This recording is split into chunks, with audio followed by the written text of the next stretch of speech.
ยินดีต้อนรับทุกท่านเข้าสู่เทศกาลเย็นๆลาวนิวเยียร์โครงการอยู่เย็นเป็นสุข APB เย็นคูณ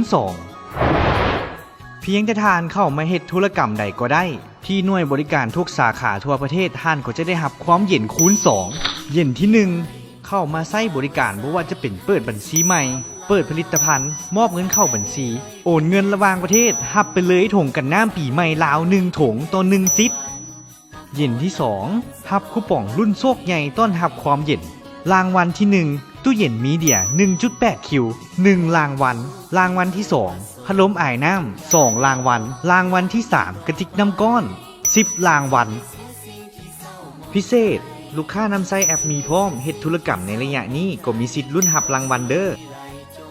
เริ่มตั้งแต่มื้อนี้ถึงที่10เมษายนปี2024และประกาศผลรางวัลในวันที่12เมษายนปี2024นี้อย่าลืมมาใช้บริการรับของรางวัลเย็นๆน้ำกันเด้อ